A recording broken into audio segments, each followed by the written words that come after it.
Selamat datang di YouTube channel Wattpedia. Hari ini kita akan membahas tentang algoritma. Mari kita mulai. Pernahkah Anda memesan makanan melalui aplikasi seperti GoFood, GrabFood, atau aplikasi sejenis lainnya? Saat mencari makanan menggunakan aplikasi tersebut, kita dapat memfilter pilihan berdasarkan rating atau jarak. Jika memilih filter berdasarkan rating, aplikasi akan mengurutkan penjual makanan yang tersedia, mulai dari yang memiliki rating tertinggi hingga terendah. Sementara itu, jika filter yang dipilih berdasarkan jarak, aplikasi akan mengurutkan penjual makanan berdasarkan lokasi, dari yang terdekat hingga yang terjauh. Pernahkah Anda membayangkan bagaimana logika dari proses filter atau pengurutan tersebut? Apakah proses tersebut hanya dapat dilakukan pada aplikasi perangkat lunak saja?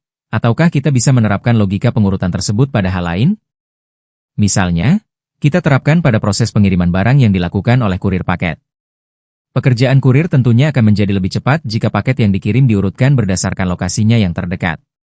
Penyusunan buku di perpustakaan adalah salah satu contoh aplikasi pengurutan yang mungkin tidak kita sadari.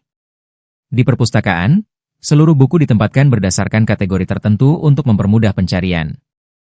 Berdasarkan beberapa contoh tersebut, kita dapat menyimpulkan bahwa pada prinsipnya, logika berpikir yang digunakan untuk proses pengurutan tersebut adalah sama, dan tidak hanya terbatas pada perangkat lunak saja. Logika berpikir ini dikenal dengan nama algoritma. Algoritma adalah serangkaian langkah logis untuk memecahkan suatu masalah atau memberikan solusi yang optimal. Algoritma sangat bermanfaat dalam kehidupan sehari-hari, contohnya pada proses memasak mie instan. Saat kita memasak mie instan untuk pertama kalinya, biasanya kita akan melihat petunjuk cara memasaknya yang terdapat pada kemasan mie. Itu adalah contoh algoritma. Algoritma memiliki peranan penting dalam bidang elektro dan informatika, sebagai dasar untuk menyelesaikan berbagai masalah teknis agar lebih efisien. Di bidang elektro, algoritma misalnya digunakan pada sistem kontrol, pemrosesan sinyal, robotika dan desain perangkat keras. Sementara di bidang informatika, algoritma digunakan untuk mengoptimalkan pencarian data, enkripsi, dan pemrosesan informasi dalam aplikasi. Algoritma juga menjadi inti dari kecerdasan buatan dan mesin learning, yang saat ini semakin berkembang. Sejarah penemuan algoritma bermula ribuan tahun yang lalu. Tokoh yang berperan penting dalam perkembangan ilmu ini adalah Al-Khwarizmi, yaitu seorang matematikawan Muslim asal Persia pada abad ke-9. Salah satu karyanya yang terkenal adalah buku Alkitab Al-Mukhtasar fi Hisab Al-Jabr wal Muqabalah, yang memperkenalkan konsep aljabar yang banyak digunakan hingga saat ini.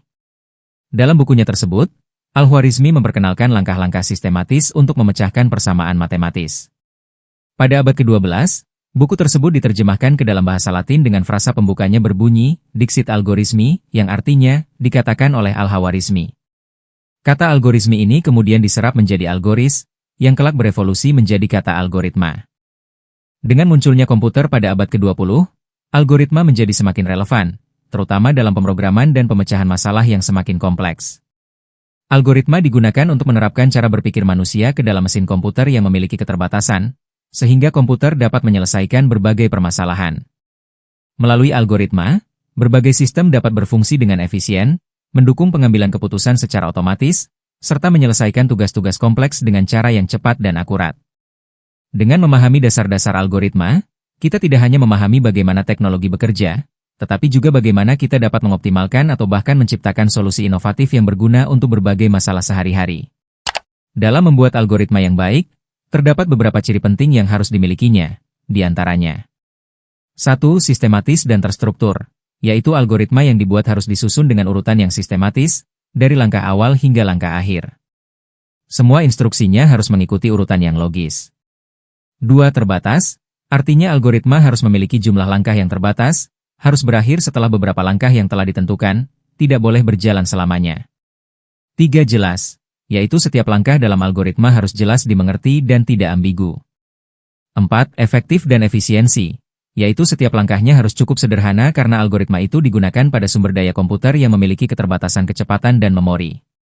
5. Generalisasi, yaitu algoritma harus dapat diterapkan pada berbagai jenis masalah yang serupa, tidak hanya terbatas pada satu masalah spesifik. Algoritma yang baik bersifat umum dan dapat digunakan dalam situasi yang lebih luas. Setelah kita memahami pentingnya ilmu algoritma serta ciri-ciri dari algoritma yang baik, selanjutnya kita mulai mempelajari bagaimana cara membuatnya.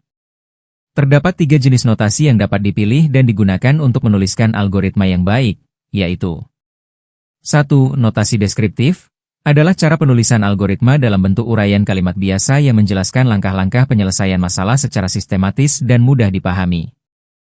Biasanya ditulis dalam bahasa sehari-hari tanpa simbol khusus. 2. Notasi sedokot adalah cara penulisan algoritma menggunakan bentuk penulisan mirip kode program, tapi tidak mengikuti aturan sintaks dari bahasa pemrograman tertentu. 3. Notasi flowchart adalah representasi algoritma dalam bentuk diagram alur atau flow diagram yang menggunakan simbol-simbol standar untuk menggambarkan proses, input, output, keputusan, dan arah alur program. Pak, bagaimana contoh penulisan dari setiap notasi algoritma tersebut? Contoh penulisan dari notasi deskriptif, misalnya dapat ditemukan pada petunjuk cara memasak mie instan atau produk-produk lain yang beredar di pasaran. Namun, terdapat sedikit perbedaan apabila kita ingin menuliskannya sesuai dengan aturan penulisan algoritma. Mari kita coba membuat contoh penulisan algoritma yang menggunakan notasi deskriptif sesuai dengan aturannya. Misalnya, pada permasalahan bangun datar persegi panjang yang memiliki parameter berupa lebar dan panjang sebagai input, kemudian akan dicari luas atau kelilingnya. Jika kita ingin menghitung luasnya, maka algoritma yang perlu dibuat adalah seperti ini. Algoritma menghitung luas persegi panjang. 1. Mulai. 2. Masukkan nilai lebar dari persegi panjang. 3. Masukkan nilai panjang dari persegi panjang. 4. Hitung luas persegi panjang adalah hasil perkalian antara panjang dan lebar. 5. Tampilkan hasil luas persegi panjang. 6. Selesai. Ciri khas dalam penulisan algoritma adalah adanya penggunaan kata mulai dan selesai pada awal dan akhir langkah-langkah. Kata mulai menandakan permulaan algoritma, yang menunjukkan bahwa proses atau langkah-langkah dalam algoritma akan segera dijalankan. Kata tersebut dapat diganti dengan istilah lain yang memiliki makna serupa, misalnya, start. Sementara itu, kata selesai, menandakan akhir dari algoritma, menunjukkan bahwa seluruh proses telah dijalankan dan algoritma berhenti pada titik tersebut. Kata selesai juga dapat diganti dengan istilah lain yang memiliki makna serupa, misalnya end. Hal berikutnya yang perlu Anda perhatikan dari contoh penulisan algoritma ini adalah pada bagian langkah 4 dan langkah 5. Pada langkah 4, dilakukan untuk memproses data input yaitu panjang dan lebar, untuk menjadi output yang diinginkan, yaitu luas. Setelah proses perhitungan selesai di langkah 4, kita perlu memberikan hasilnya kepada pengguna, sehingga perlu adanya langkah 5. Tujuan dari algoritma ini bukan hanya menghitung, tetapi juga menyampaikan hasil perhitungan. Dengan menampilkan hasil. Kalau langkah ini dilewatkan, maka pengguna tidak akan tahu hasil dari proses yang telah dilakukan. Selanjutnya, bagaimana jika kita ingin menuliskan algoritma untuk solusi masalah yang sama dengan menggunakan notasi yang kedua, yaitu sedokot? Berbeda dengan notasi deskriptif yang menggunakan kalimat sehari-hari, sedokot ditulis menyerupai bahasa pemrograman. Tujuannya adalah agar algoritma lebih ringkas, lebih mudah diterjemahkan ke dalam program komputer, namun tetap mudah dipahami oleh manusia.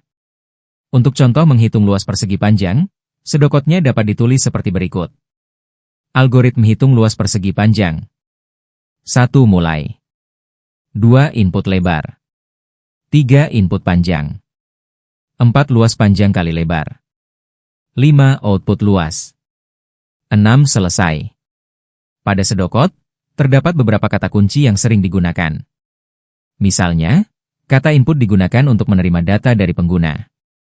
Kemudian untuk bagian proses, yaitu, luas sama dengan panjang kali lebar. Baris ini menunjukkan bahwa nilai luas diperoleh dari hasil perkalian panjang dan lebar. Selanjutnya, kata output digunakan untuk menampilkan hasil dari proses tersebut. Jika dibandingkan dengan notasi deskriptif, sedokot memiliki bentuk yang lebih singkat dan lebih dekat dengan bahasa pemrograman. Oleh karena itu, sedokot sering digunakan sebagai tahap perancangan sebelum sebuah program benar-benar dibuat menggunakan bahasa pemrograman tertentu.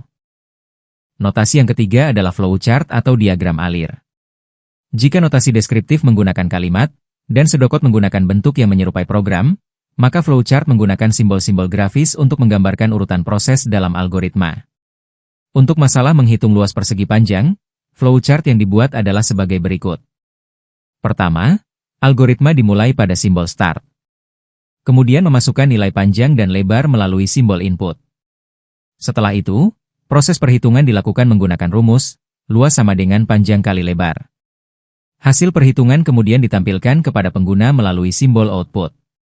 Terakhir, algoritma berakhir pada simbol N. Setiap simbol pada flowchart memiliki fungsi yang berbeda. Misalnya, bentuk oval digunakan untuk memulai dan mengakhiri algoritma. Bentuk persegi panjang digunakan untuk proses, jajaran genjang untuk input ataupun output, dan masih ada beberapa simbol lainnya. Dengan menggunakan simbol-simbol tersebut, kita dapat memahami alur penyelesaian suatu masalah hanya dengan melihat diagramnya, bahkan tanpa membaca kode program. Apakah Anda sudah paham sekarang? Pada video ini, kita telah mempelajari 3 cara yang dapat digunakan untuk menuliskan algoritma, yaitu notasi deskriptif, sedokot, dan flowchart. Meskipun bentuk penyajiannya berbeda, ketiganya memiliki tujuan yang sama, yaitu menjelaskan langkah-langkah penyelesaian suatu masalah secara sistematis dan mudah dipahami. Notasi deskriptif cocok digunakan ketika kita ingin menjelaskan algoritma menggunakan bahasa sehari-hari. Sedokot cocok digunakan ketika kita mulai merancang program karena bentuknya lebih dekat dengan kode program yang sebenarnya. Sedangkan flowchart sangat membantu untuk memvisualisasikan alur proses dan mempermudah pemahaman terhadap logika yang digunakan. Perlu diingat bahwa sebelum membuat program, kita sebaiknya memahami terlebih dahulu masalah yang akan diselesaikan, kemudian menyusun algoritmanya dengan baik. Dengan algoritma yang tepat, proses pembuatan program akan menjadi lebih mudah, lebih terstruktur, dan mengurangi kemungkinan terjadinya kesalahan. Hampir seluruh teknologi yang kita gunakan saat ini, mulai dari aplikasi smartphone, robot, sistem kontrol, hingga kecerdasan buatan, dibangun berdasarkan algoritma. Oleh karena itu, memahami algoritma merupakan langkah awal yang sangat penting bagi siapa saja yang ingin mempelajari pemrograman, teknik elektro, maupun teknologi informasi. Pada video berikutnya, kita akan mempelajari struktur dasar algoritma yang menjadi fondasi dari hampir semua program komputer. Dengan memahami struktur tersebut, Anda akan mampu membuat algoritma yang lebih kompleks untuk menyelesaikan berbagai permasalahan nyata. Terima kasih telah belajar bersama Wattpedia. Jangan lupa untuk memberikan like pada video ini jika materi yang disampaikan bermanfaat, share kepada teman-teman kalian agar mereka juga bisa mendapatkan manfaatnya dan subscribe ke channel ini agar tidak ketinggalan konten-konten edukatif lainnya. Sampai jumpa di video berikutnya.